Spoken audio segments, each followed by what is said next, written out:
Ciao tout le monde, c'est Mélissa. Alors avant de commencer, j'ai 2 questions pour vous. Pourquoi vous avez cliqué sur une vidéo qui parle de rupture? Est-ce que tout va bien dans votre vie? Et pourquoi certains d'entre vous regardent nos vidéos et sont toujours pas abonnés? Vous croyez qu'on vous voit pas? Allez, abonnez-vous, vous allez être servi en émotion. Je voulais pas que tu vois d'autres personnes, je voulais que tu penses qu'à moi. Je pouvais pas te pardonner. Quand je disais ces mots, j'avais besoin de réaction en retour, tu vois. C'est la plus belle histoire que j'ai eue. Quand on parle de relations amoureuses, en général, on sait à peu près tous comment ça commence. Les petites réponses aux stories, la rencontre, les petits papillons, toi-même tu sais. Par contre, comment ça se passe quand une relation se termine? Eh bien, pour cette nouvelle expérience, on a réuni des ex qui vont se revoir et revenir pour la première fois sur leur rupture. Mais juste avant, et pour que vous les connaissiez un peu mieux, on leur a posé quelques questions sur leur relation. Enfin, un va répondre et l'autre va tout entendre et réagir. Oh mon Dieu! Le premier truc qui t'a attiré chez elle? C'est une certaine maturité, parce qu'à cet âge-là, il faut aussi dire que beaucoup de gens manquent un peu de ça. J'avais 15 ans, j'avais les cheveux complètement bleus. Et au meilleur de votre relation, tu ressentais quoi pour lui? Pour moi, c'était l'homme de ma vie. Je pensais qu'on allait finir notre vie ensemble. Je pense que maintenant, avec le recul, c'est une des femmes de ma vie. Pour moi, Anaïs, elle représentait clairement l'amour, avec énormément de passion. C'était l'amour de ma vie à ce moment-là. T'avais senti, toi, la fin venir? Un peu? Tu savais que ça allait arriver? Alors clairement que je l'ai senti arriver. On s'est déjà séparés à peu près au milieu de notre relation. J'avais oublié ça. Je lui ai dit, je sais pas à quel point j'arrive à rester dans une relation monogame. Et j'ai fini par le tromper après, c'est horrible. Oui, puisque c'est moi qui ai mis fin à cette relation. Donc, bien sûr, je sentais la fin venir. Moi, je l'ai pas vu venir. Mais moi, j'étais tellement focus sur le truc de non, mais ça va aller, c'est normal, il y a des hauts et des bas, it's life. Et en fait, il y a des bas. Quand c'est arrivé, ça m'a pas surpris. C'était une phase de ma vie qui était super floue. Et puis c'était tout le temps, on se quitte, ah on se remet ensemble, ah on se requitte, ah on se remet ensemble, ah en fait j'ai rencontré quelqu'un, donc on va se quitter cette fois. Et qu'est-ce qui a fait que vous avez rompu finalement? Alors, Je voyais presque plus ma famille. Chaque week-end que j'y allais, on passait chez lui avec ses parents. J'ai commencé à me dire, faut que les choses changent. Et ça n'a pas changé. Je peux être que d'accord, malheureusement. Mes excuses, Cali, si tu vois ça, vraiment, j'ai pas été bon et c'est un des points sur lesquels je m'en veux un peu, quoi. elle m'a trompé. Voilà. Parce qu'elle m'avait dit qu'elle avait un besoin de vivre de nouvelles choses. Se séparer, c'était lui permettre, pour elle, qu'elle aille mieux et qu'elle aille dans la direction où elle voulait. Oh mon Dieu! Ça va aller. C'était dur parce qu'il y avait une partie de moi qui était toujours accrochée à lui et il est toujours important pour moi. Il y a toujours une place particulière pour lui, mais je le montre beaucoup moins qu'avant. Tu te sens comment à quelques minutes de vous revoir? Très, je dirais anxieuse. Moi, ça va. Je suis assez serein, en fait. Je pense le fait de discuter vraiment avec elle de ça va me permettre de pouvoir passer à autre chose. Je m'attendais pas que ça l'affectait encore aujourd'hui à ce point. Mais c'est vrai que du coup, on n'a jamais eu l'occasion de se poser les deux et juste de parler de ça. Ça va nous faire du bien. C'est vraiment bien ce qu'on fait. Salut. Ça va? Salut. Tu te souviens comment t'as amorcé la discussion le jour J? Oh non! Je t'ai envoyé un message. La pire manière. La pire manière. Il faudrait qu'on parle, Il le faudrait fameux. qu'on parle. On était chez des potes, au milieu de la soirée. Je te regarde, je t'ai dit, je crois qu'il faut qu'on se quitte. Comme ça. Et tu m'as regardé et t'as fait, on en parle après? C'est surtout moi qui ai parlé. Après, quand j'ai fini de parler, t'es parti. Ouais, moi je suis parti directement. Exact. Quand je disais ces mots, j'avais besoin de réaction en retour, tu vois. Ouais. C'est venu trop comme un choc pour que je puisse encaisser puis être vraiment avoir une bonne discussion avec toi. Au moment de la décision de rompre, t'étais sûr de ton choix? Oui, j'étais vraiment sûre. Parce que je pense que j'en avais un peu marre de me sentir un peu trop emprisonnée dans quelque chose qui me plaisait plus comme avant. Je t'ai trompée à peu près une semaine avant ou une semaine et quelques jours avant. Puis ouais, à partir de ce moment-là, pour moi, c'était fini, quoi. J'ai entre guillemets, détruit le couple moi-même. Donc, j'allais pas te forcer à rester avec moi, j'allais pas essayer de maintenir une relation qui allait pas pouvoir fonctionner plus loin. Toi, tu lui as annoncé aussi le fait que tu l'avais trompé à ce moment-là? Pour moi, juste qu'on arrête là, c'était déjà un pas suffisant. J'avais pas envie de te blesser encore plus. L'année d'après ou 2 ans après, en classe, il me semble qu'à un moment, tu étais venu vers moi et tu t'étais excusé. Je pouvais pas te pardonner. Je pouvais pas te pardonner après la trahison que j'avais vécue. Et c'est juste quelque chose que je voulais t'expliquer pourquoi. Après, je t'ai pas donné mon soutien alors que tu le demandais clairement. T'avais pas à me donner ton soutien. Je te demande pas, même aujourd'hui, je te demande pas de me pardonner. J'ai pas pu. T'avais tous les droits. T'avais tous les droits de refuser de me donner de l'aide. Fais une pause. Tu veux faire une pause? Lucas, il va falloir que tu ailles chercher les mouchoirs. Ah, c'était une rupture nette où ça a emmené des situations ambiguës. Je crois que C'était plus que ambigu. Hein. c'était plus que ambigu. Ouais. C'est-à-dire, vous avez recouché ensemble ou? Ah oui, Oui, plusieurs fois après nos différentes ruptures, on recouchait toujours ensemble. c'était fusionnel. Hein. Non, je crois qu'on a évité ça, hein, justement. Ouais. Et ça, pour moi, c'est un truc qui est important. Je pense qu'il y a beaucoup plus de place à l'amitié une fois que justement les deux ont digéré et qu'ils ont fait un petit peu leur parcours de vie, entre guillemets. Ça devrait être naturel d'ailleurs. Il y a peu de relations dans le monde où tu es autant proche d'une personne et puis que d'un coup ça se termine puis qu'il n'y a plus rien, quoi. Pour toi, c'était une rupture plutôt saine ou compliquée? C'était pas une rupture saine du tout. Non, et puis il y en a eu plusieurs. Ouais, c'était à chaque fois on revenait au même point en fait. C'est tout le temps moi qui revenais vers toi. Tout le temps je t'envoyais des messages et puis après toi du coup tu revenais et tu t'accrochais encore plus à moi. Mais je sais que j'ai beaucoup tiré la corde parce que je voulais pas que tu rencontres d'autres personnes, je voulais pas que tu vois d'autres personnes, je voulais que tu penses qu'à moi et que ce soit que moi dans cette relation et même après. Le jour de la rupture, t'étais encore amoureuse de moi? De très très long. Pendant longtemps. Pendant longtemps encore après. Ouais.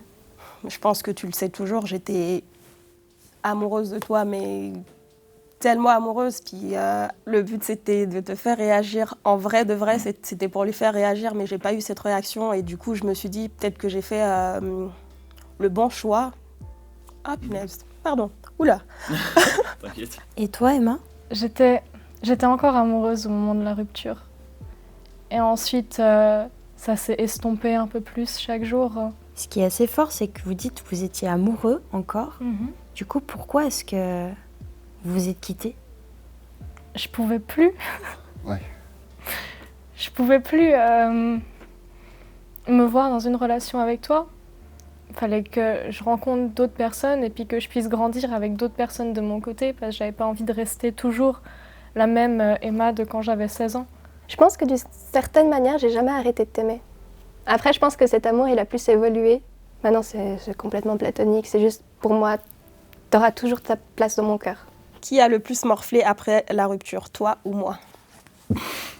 C'est moi. J'ai beaucoup pleuré. Que ce soit auprès de mes potes ou auprès de mes parents. J'ai aussi pleuré, c'est normal. Je pense énormément même, pleurer plus que tout. Moi, j'étais déjà avec quelqu'un d'autre après.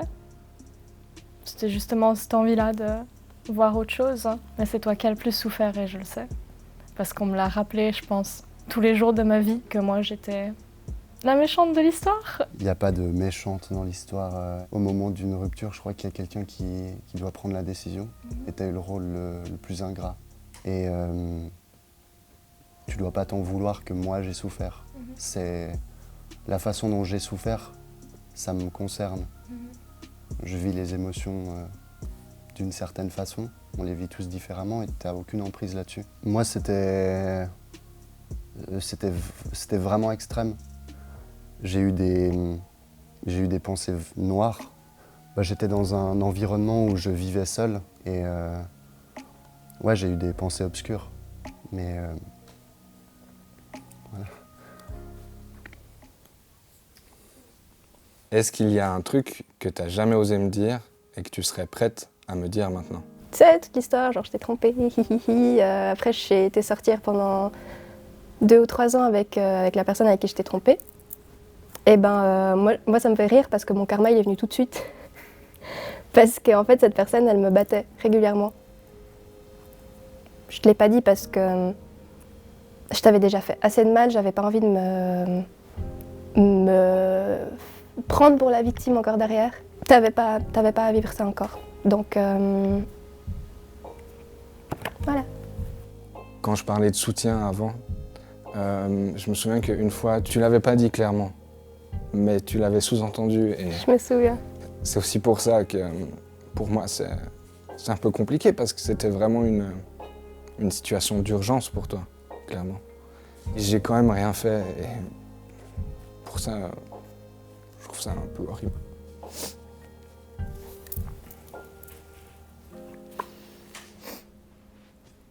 Luca, donne-moi les mouchoirs. Ça les mouchoirs. Bah, c'est peut-être pour ça que ça a duré aussi longtemps, du coup. Parce que je me disais que je le méritais. Ok. Je vais repleurer. T'as gardé des souvenirs de nous? Je crois que j'ai quasi rien jeté. J'ai tout. Pourquoi t'as tout gardé, Gaël? Parce que... Désolé. Parce que... c'est la plus belle histoire que j'ai eue. Ça aurait été dommage de tout balancer alors qu'il y a eu des beaux moments. Et tu as déjà regretté le fait de me tromper? Bien sûr. Tous les jours de ma vie. Naïs, tu veux poursuivre avec la prochaine? T'as le droit de dire oui. Après tout ce temps, tu me veux encore de quelque chose. Oui, je pourrais pas dire non. Mais on a une autre relation maintenant, et je pense que moi j'ai vraiment envie de me concentrer là-dessus et pas ressasser le passé ou garder cette haine et cette colère en moi. Tu dirais que t'as tourné la page, hein? Je dirais que je vais très bien et que ça me pose plus aucune douleur. Ça m'arrive d'y repenser. Plutôt avec le sourire. Tant mieux. Ça me rassure un petit peu. Tu croyais que ça allait pas? Non, alors maintenant, oui, mais en tout cas, il y a une année, j'en étais pas sûre. Je suis en train de la tourner parce qu'avant on n'en a pas discuté, de un, et de deux, ça ressort toujours dans mes relations par rapport à la confiance donc et la trahison. Oui, clair, absolument. c'est net. Aujourd'hui, j'ai retrouvé l'amour. On va se marier. Ah ouais? Et, oui, je suis fiancée. Oh, let's go. Du coup, Félicitations. voilà. Merci. Aujourd'hui, est-ce que tu as encore des sentiments pour moi? Beaucoup. Beaucoup d'amour, beaucoup d'amitié, beaucoup de respect. Pas forcément de l'amour romantique, mais non, clairement, t'as été aussi un énorme truc qui s'est passé dans ma vie et puis je t'en remercie. Non. Ils sont partis il y a bien longtemps.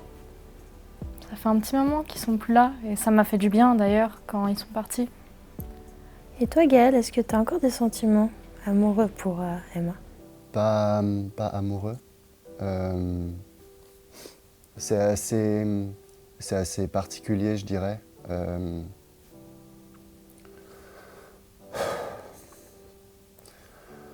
Ouais, je peux pas vraiment mettre un mot dessus.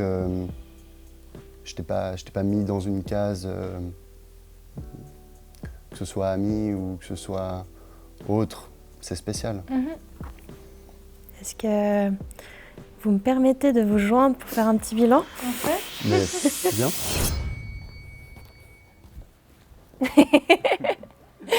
Vous êtes prêts à faire un petit bilan les trois?